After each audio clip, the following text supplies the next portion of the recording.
Hey everyone, hopefully you're having a good day. My name's Andy. My channel is Finding Value.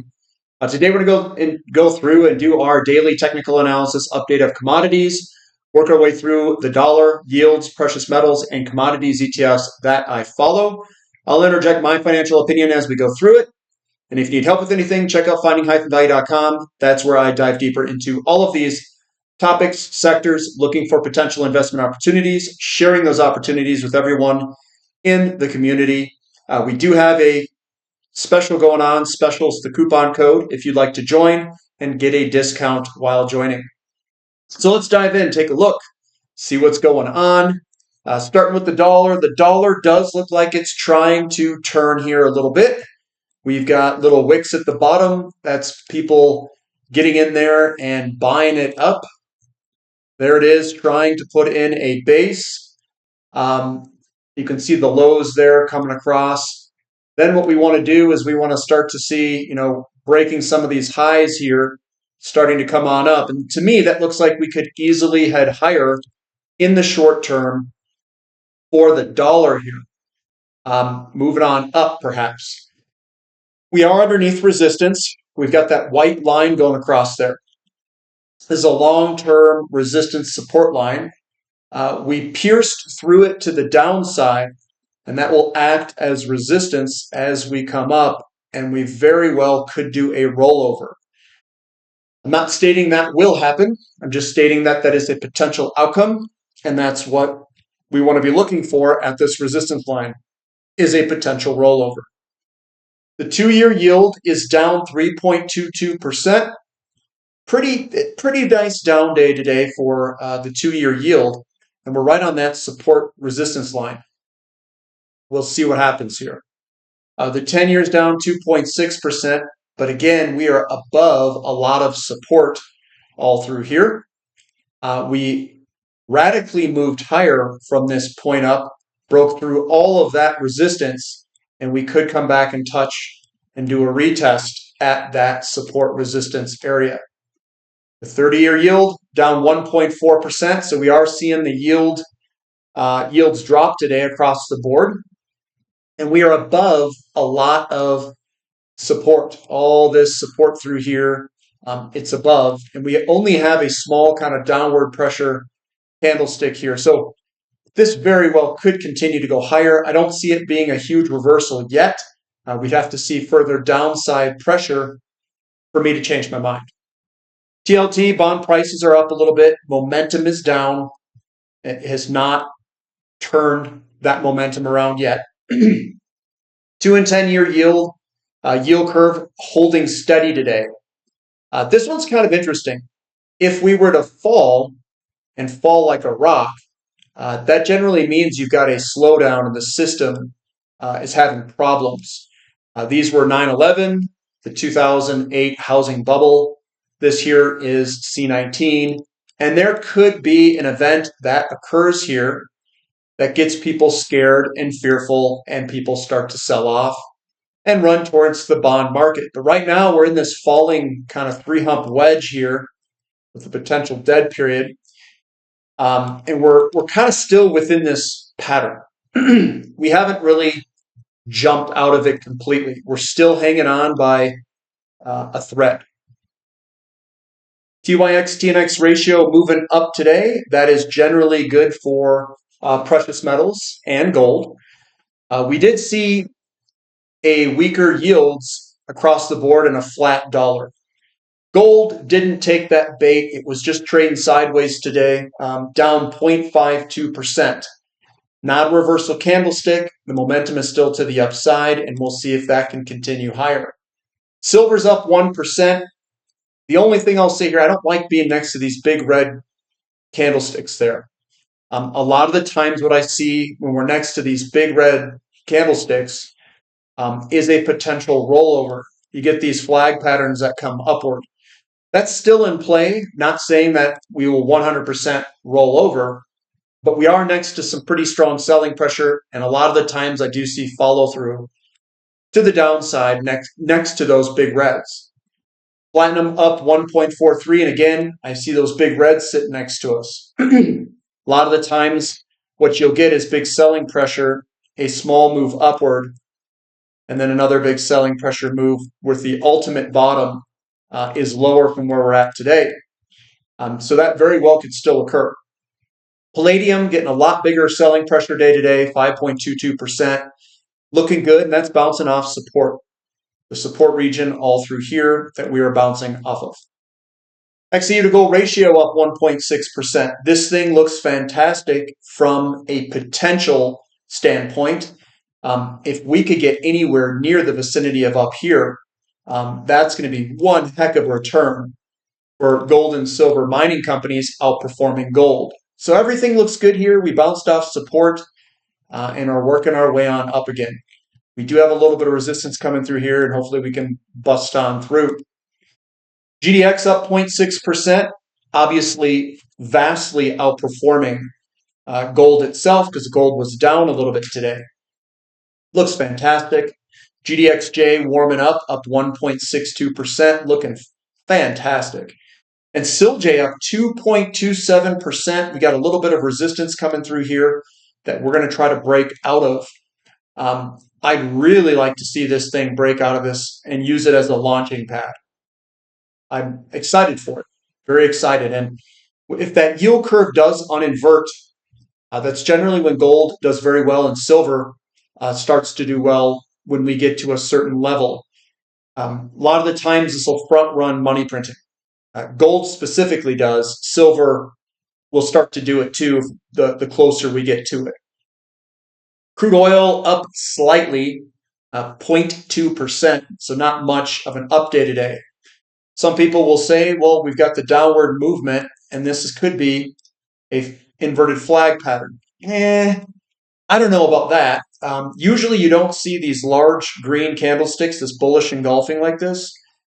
Usually you don't see a reversal candlestick ready to go higher, but we haven't had much follow through either. So I'd say both plays are still on the table. We can go up, we can go down here, and we are indecisive in this pattern going back and forth with the buyers and the sellers. A lot of people will say if you create that pattern, you came from the top side down, and that it could potentially be a bearish pattern. It could be. Could be, and we have to get more data here to get a little bit better decision on where we think we're going to go. Longer term, though, I think we're going to go up. TTF gas up 3.56%. Momentum is still to the downside. That hasn't broken yet. Natural gas in America down 5%. That's getting a little bit of relaxation as it kind of pulls on back. We are out of seasonality for nat gas between heating season and cooling season. Our boy XOP, yeah, you know me, down 0.05%. Again, this is very similar to what crude oil is. We've got a nice big bullish engulfing on that one reversal day, and not a lot of selling pressure here either. So this could go either way. We enter this from the top side down. We've got our consolidation. We could very well bottom and turn on up, or we could continue lower. Unfortunately, that data isn't as clear to me. Some people will say we're definitely going to have a recession, that we're going to go lower. Others will say that we're underneath the cost curve, we have low inventory levels, and that a move higher is warranted. Who's right? Difficult to say. I will say that there's a lot of negative sentiment in oil, and generally if you bet against that negative sentiment, generally that's a pretty good thing to do. OIH also moving sideways, similar to XOP. Newcastle coal futures, exactly sideways, neither up or down, and we're on support. Sprott Physical Uranium Trust up about 1.6%, looking for a potential break here of this downtrend to move higher. I think it looks really good. We've got a nice big bullish engulfing here, and we're up against resistance, trying to break through resistance. That's a good thing. Uranium futures pricing, exactly sideways. Also a good thing, as this is where the buyers and sellers equal each other, and they're trying to make a turn here. URA up 0.86%, not much of a huge day today. URNM up 0.45, doesn't look too bad. URNJ slightly lower. Those all have upside momentum that have been generated, and they still look good. Nickel up 3.9%, looking like the buyers are trying to turn this thing around from the fear trade in the tariff trade, is what we'll call it, and maybe people are coming to reality here. I don't know. Copper up 3.27%. That looks good. This was um, the tariff move lower. Now we're starting to move on up, getting away from that pattern. So here's the pattern, and we are starting to come back up from the monthly candlestick, and then today we're starting to break away from that resistance support level. COPX up 2.34% following copper. That also is coming off support. That was a retest. We got lithium up 1.16%. Hopefully we can gain some momentum here, get moving on up. We've got REMX also up 3.26%. This was the tariff debacle, and we'll see if we can get some momentum being generated to the upside. We are very low here in REMX. I think REMX is now kinged the cheapest ETF against all the other ETFs from a ratio perspective. Iron ore moving sideways, getting a lot of sideways action here today. It still looks good. Aluminum down 0.87%. This is looking a little bit weak. We're getting a lot of selling pressure through here. Not much buyers. Baltic Dry Index up 0.4%. That's got some downside momentum that was generated recently. So that's still generated. Could still go lower. Emerging markets like in the weaker dollar, up 0.91. MU also up 1.18, bouncing off the lower support area here. This is a great buy opportunity, to be honest. KRE up 1.75%. Looks very much like oil. We've got XHB up 0.59%. Again, these all kind of look like oil. They kind of went lower, and yeah, obviously this isn't as much of a sell-off, but we got the big bullish engulfing candlestick, not much selling pressure. These very well could go higher. Momentum, though, we're trying to turn that momentum on up. We're trying to do. TAN up 3.32. Looks okay. I mean, what I like to see, and obviously I'm not getting that, this is kind of just leaking off and leaking off and leaking off. We haven't really made a new high, so not convinced that this is going to be sustaining. We got to make a new high. Russell 2000 up 1.11%. Lost a little bit of momentum throughout the day. That's why it's a red candlestick. It's trying to turn just like oil and all the rest. SPX, same thing. We're underneath a lot of resistance here, guys. This very well could roll over. You get a big move, bear flag, big move. You come up real hard, and long, trying to make its way back up, and you could easily create some sort of pattern that is a rising wedge that rolls over, or something on the lines of that. But generally, when you get these big selling pressure candlesticks and you struggle to come on up, that's a bearish setup. We've got NASDAQ doing the same thing. So there's the NASDAQ. It's struggling to come on up, and we'll see what it looks like. But we're underneath resistance. SMCI down slightly.